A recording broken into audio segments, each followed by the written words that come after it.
Hi there BookTube, it's Eleanor here, and today I'm going to be doing a vlog all about Once Upon a Book Club. This isn't sponsored or sent free or anything like that. I bought this with my own money. I just wanted to give it a go.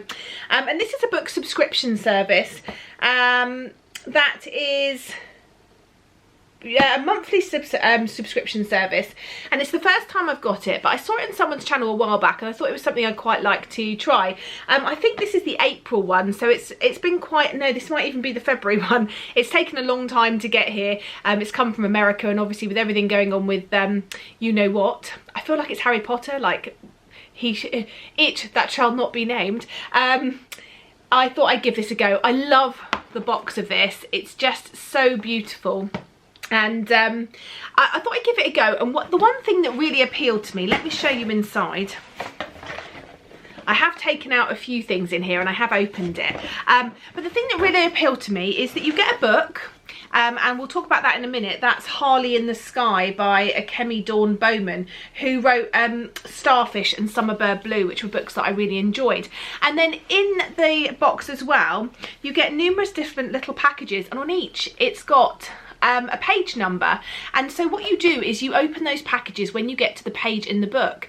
So what I thought I would do is I'll tell you a little bit about what I know about the book. I don't know much about it, so I'll tell you a bit about what I do know, and then I'm going to start reading. And as I get to the pages where I need to open something, I'm going to come back to you, open that with you, and then tell you a bit about my thoughts on the book. So if this is a book box that you already have and you haven't yet read it or opened the parcels, this may not be the time or the one for you to watch. It might not be something you want to watch because it might spoil you.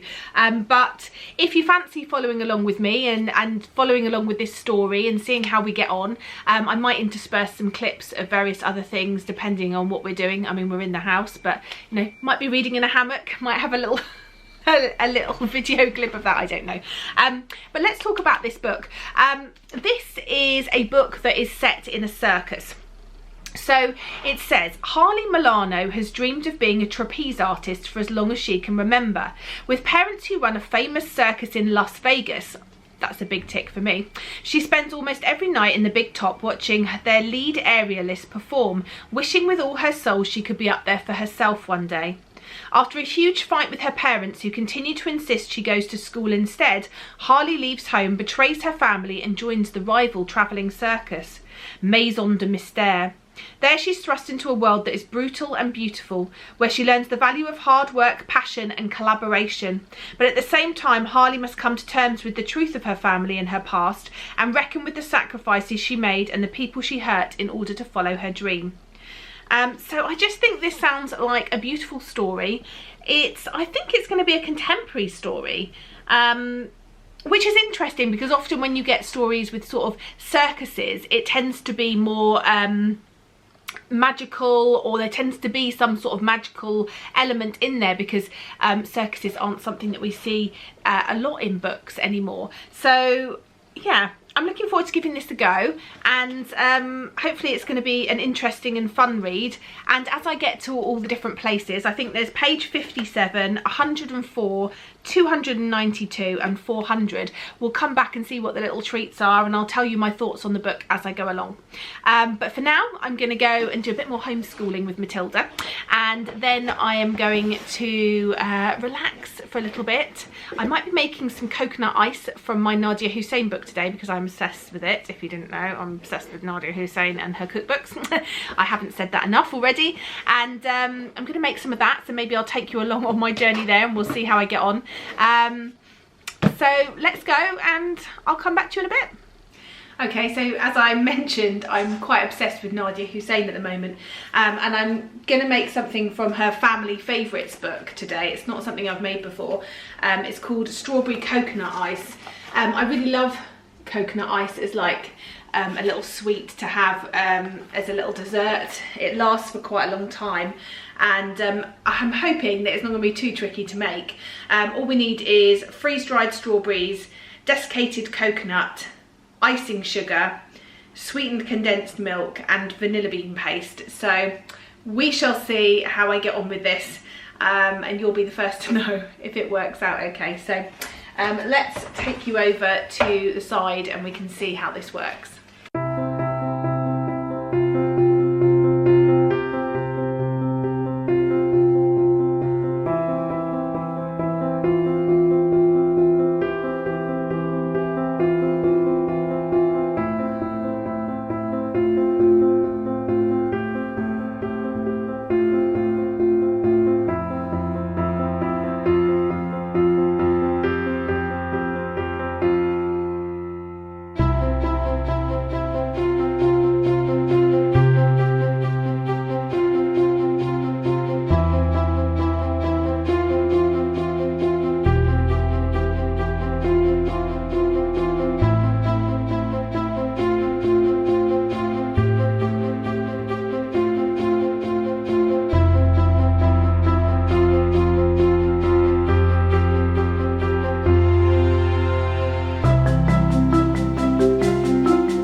Okay, so I've been enjoying reading in the hammock, and I made some coconut ice, which I was showing you, and then the battery ran out, and then I promised Matilda she could make a video, and so yeah, I'll insert a photo of how it came out here. And yeah, sorry I couldn't show you the whole, there wasn't much more after that. It was just me getting my hands really dirty, pulling it all together and then squashing it down into a tin, and then mixing half of it with the freeze-dried strawberry. So yes, I haven't tried it yet because it has to take ages to dry and set, so I'll let you know what I think of it if I'm still reading this book by the time it's set. But I have just reached page 57. And so far I'm really enjoying this. It's about our main character, and her family are part of this circus in Las Vegas. Her dad is the person that does all the music. Her mum is sort of in finance and runs the budget and runs the business, and she really wants to be an aerialist. She's just turned 18 on the day that we start the book, and that's just what she really wants to do, but her parents are dead set against it. They want her to go to college. They want her to have something to fall back on. They say it's because, you know, your career at a push for that would last until you were 40, and then what are you going to do? You need something to fall back on. She doesn't want to hear it. She just wants to give it a go. She even says to them, let me just do it for a year. I'll be a free apprentice. I'll do it for a year, and if it doesn't work out, if I'm no good at it, I'll go to college then. But they're like, no, it's not happening. So she's just got in a really big fight with them and driven away, and so that's got me to page 57, where I've got my first note which says open your gift. So I'm going to do that now. So it's a little one, this one. So I'll see. Let's see what it is.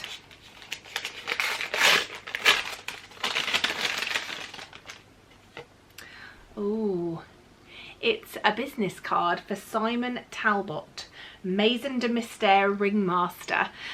So this is the card that has been given to the other aerialist who's in the circus already, and Simon Tarbottle is the owner of this travelling circus that we found out about, who travels around, but he's really known for being quite cutthroat. He doesn't treat his employees very well. He's known for stealing people's employees, stealing people's music, stealing people's ideas.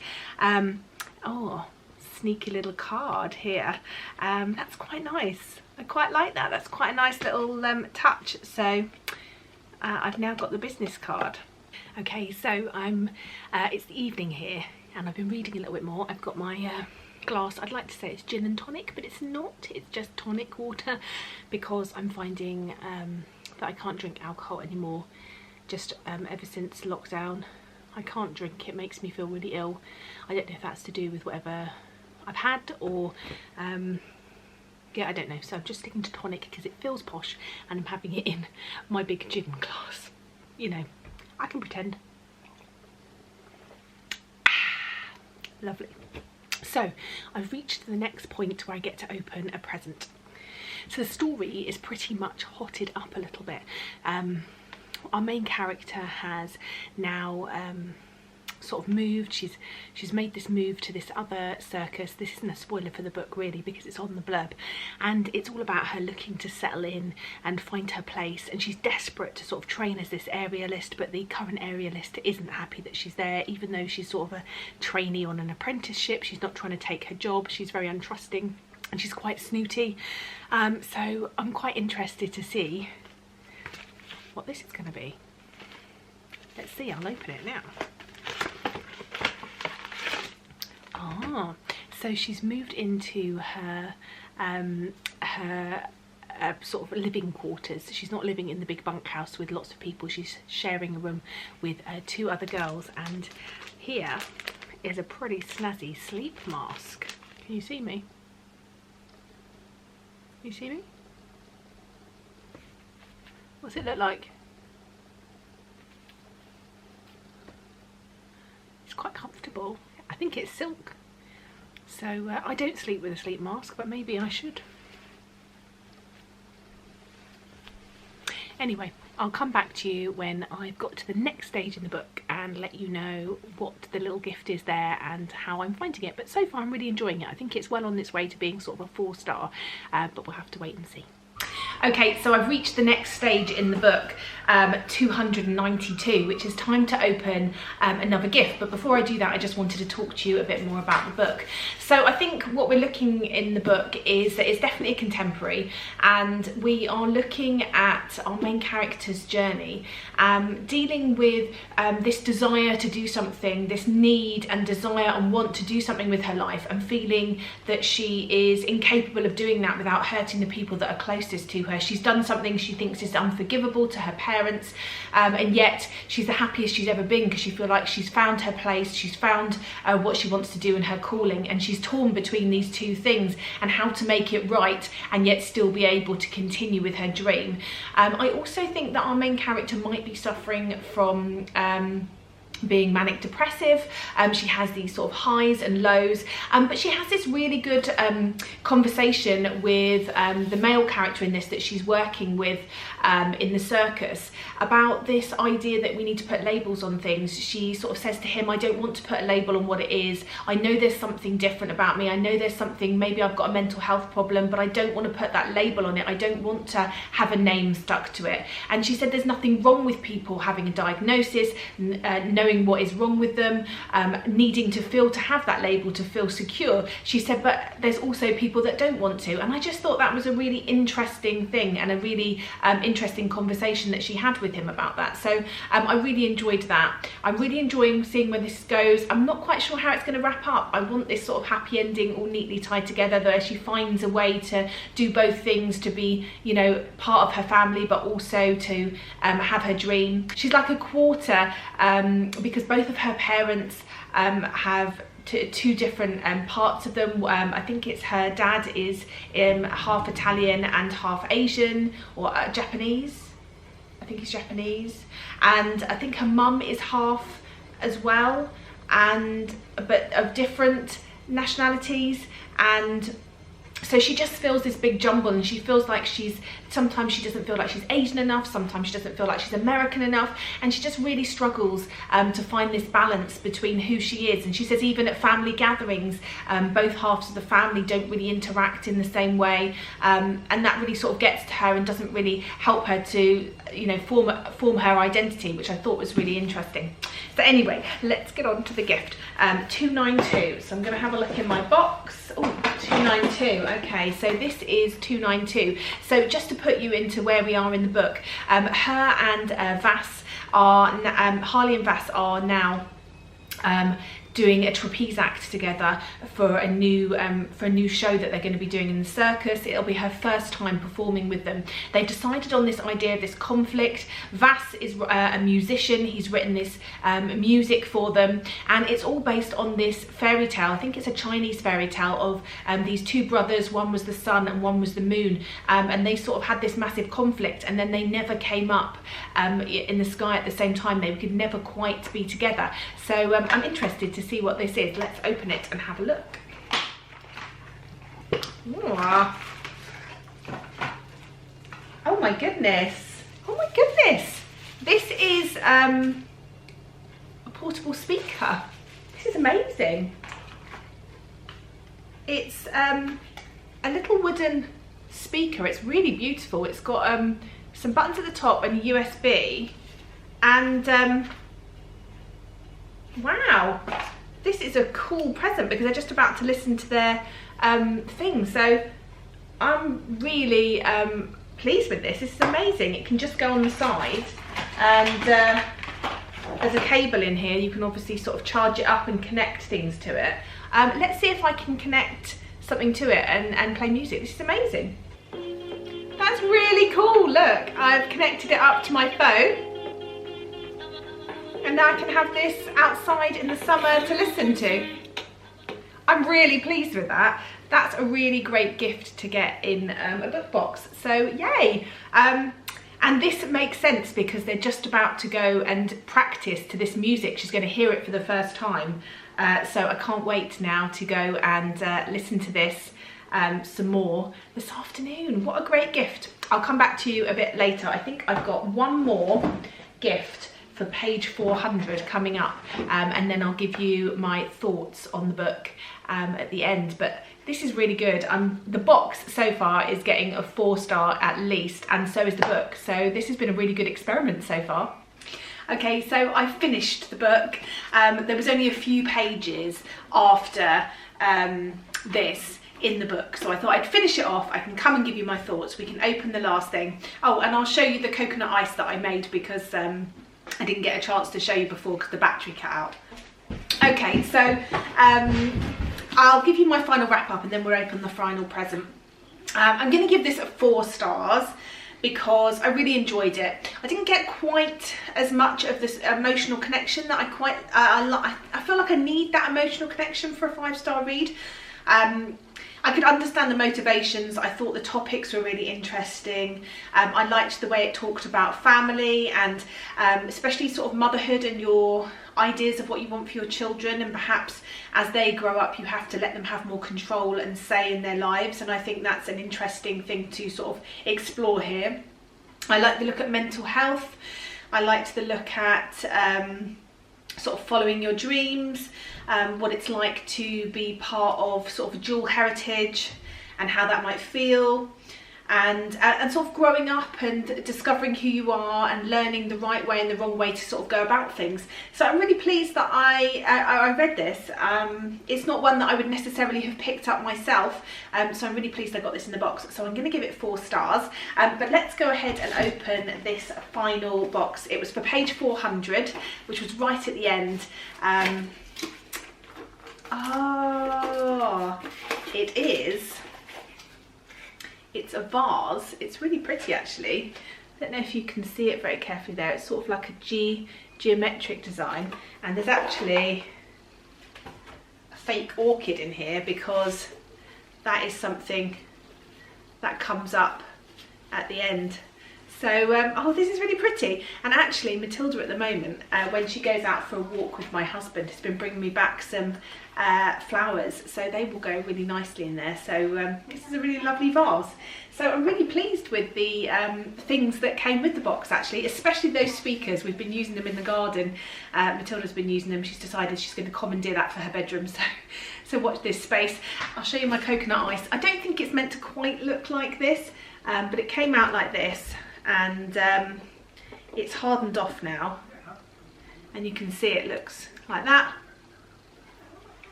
They're really nice, but very sweet, so you don't really need very much, but the whole family likes it. Matilda likes it a lot, Jamie likes it, and I think it's nice as well. It's quite sweet, so only a little tiny bit you need, and it'll keep you going. But I'm really pleased that I made that. Another winner from Nadia Hussain. So that is it. My first Once Upon a Book Club box, and I really enjoyed it. And funnily enough, this morning the doorbell went and my next one has arrived. So they're coming in quick succession now. Obviously the post has sort of unjammed itself a little bit. So if you like this video, make sure you give it a thumbs up or let me know in the comments, and I'll do one for the next one as well because it's been quite fun making it. And so yeah, I look forward to seeing you in the next video. Bye for now, BookTube.